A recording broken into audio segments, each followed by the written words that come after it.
we get this series, a 7-match series. Which tonight we had match number 6, which was a Falls Count Anywhere match. Everywhere. They destroyed catering, bro.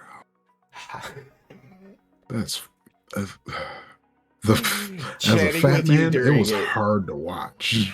The episode they're watching it, we had our little bit of a delay, right? I'm just hearing you on the other end, like, not the cookies, not the cookies. Oh crap! No, the cookies are on the floor. Not the chips, not the chips. Like the chips too. Like you can't even save some snacks for somebody, y'all. Like you destroyed the sandwiches in the beginning, but you could have at least saved me some. Like if I wanted some chips, I'd be so upset. You couldn't even get one bag of chips. By the way, today's AEW Dynamite was not sponsored by Frito-Lay because they put a tape over those labels.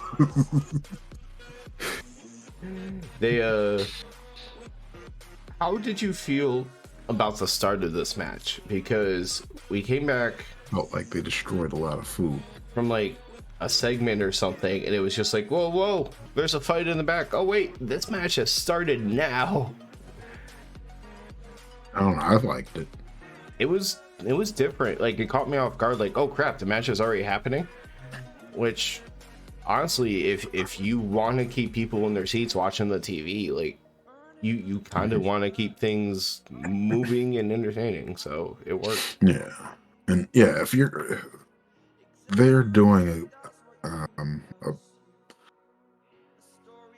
the matches themselves, they're doing an incredible job with this series.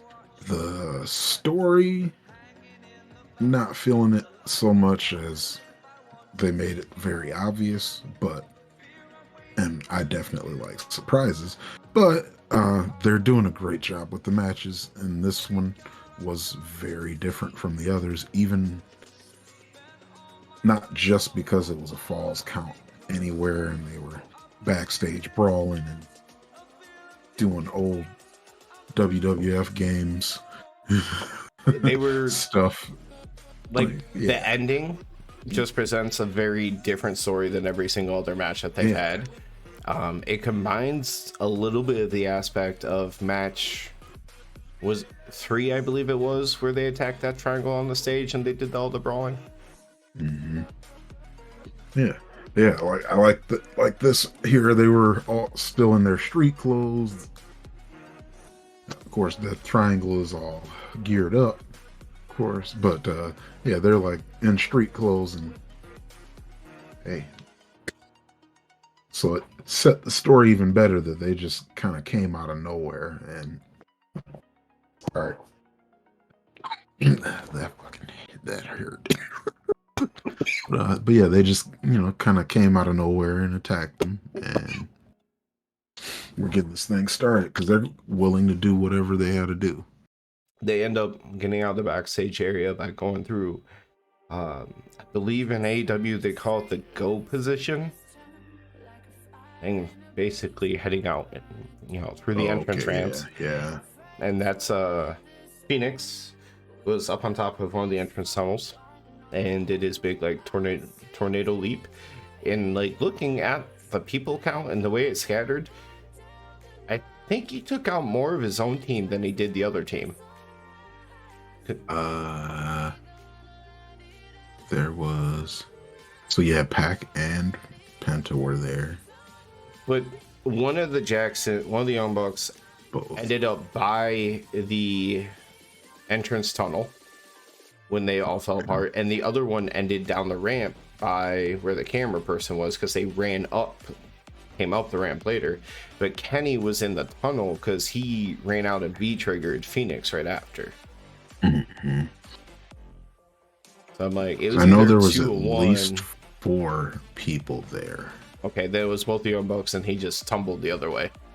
Yeah, there was definitely at least 4 people catching him. Because after it happened, one of the Young Bucks was completely out of frame. Yeah, okay, that makes sense then. Like he tumbled out of there and ended up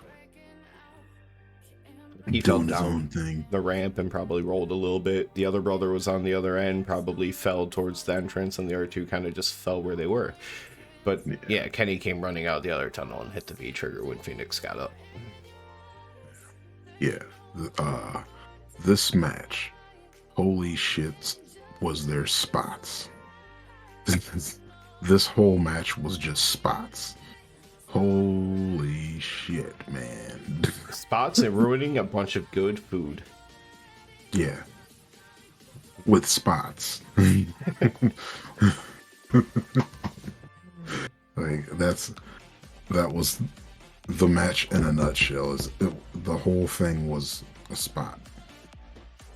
Which is, yeah, why it's very hard to talk too much about any particulars outside of like those few select things that you said, like somebody jumping off the entranceway, the end of the match, and because honestly, there's only one other thing I have in between that and the end, which was Matt Jackson hitting 4 Northern Light suplexes going down the ramp. Yeah, that was the only other thing that I took note of. And then Nick does the dive over.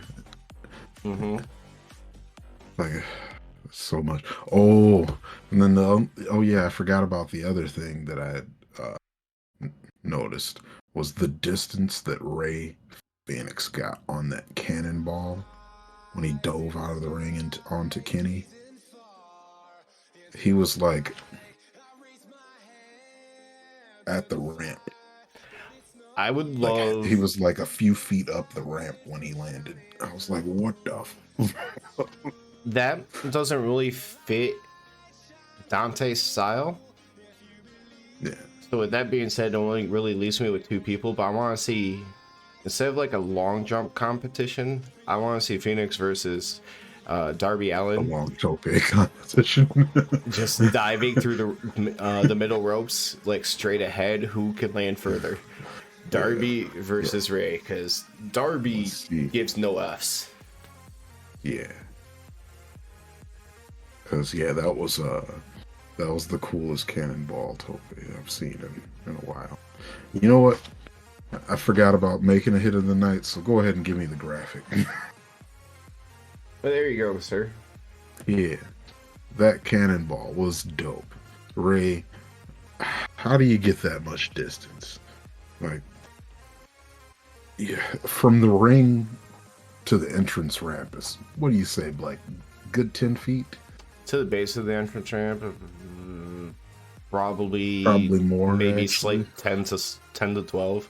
Because I'm guessing the way they probably kind more. of make certain things standards, it wouldn't surprise me if the mats around the ring were maybe like exactly 6 feet. Yeah. It's like about 2 of those away. Yeah. And Ray lands on his feet a few feet up the ramp. Now, yeah, including those, like the springboards and stuff off of the top, off of the rope. I want to see Phoenix. I want to see Ray. I want to see Dante. I want to see AR. Just because he hasn't had as much of a chance to show off, let's throw Darius in there. I don't really. I see Isaiah Cassidy do stuff, but I don't know if he would really fit in that competition, though.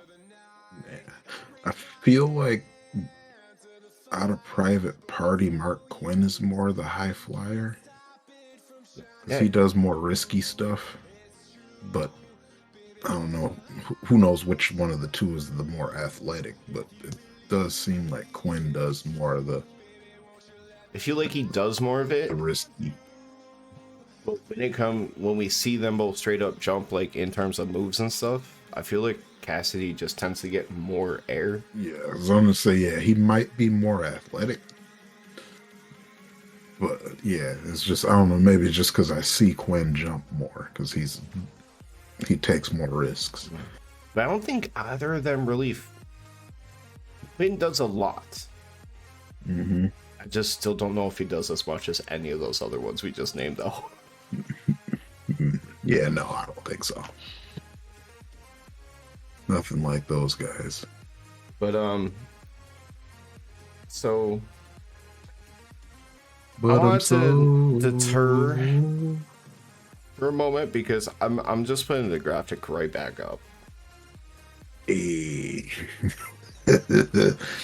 At this point, Peck has Matt Jackson and the Brewlizer in the ring, but we go split screen, and Ray's about to get more air because from something about stage high, it was on like, I don't know what they were on exactly, scaffolding right outside of the seats.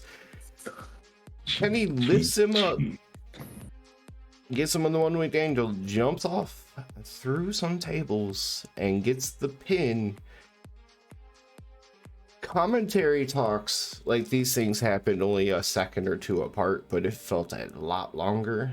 But shortly after, Matt Jackson starts tapping, and down in the ring, that Pac at least thinks they just won. Yeah, Pac was pissed. He's like, he went straight to the ref's face. He's like, the fuck, man. Did you see him tap? Yeah, we won. Hey, commentary really tried to play it off like it was bang bang. But how long do you think it actually was in between that 3 count and the tap? I think it had to have been at least 10 seconds. Yeah. It's like you're sitting there waiting and waiting for the bell. Because, yeah, you saw, because they had it split screen, but they went more towards the pin when the pin went to 3. And then they went back to the ring again and had time for, Matt to squirm around a bit. And then he starts tapping. I'm like, yeah, that was a good 10 seconds.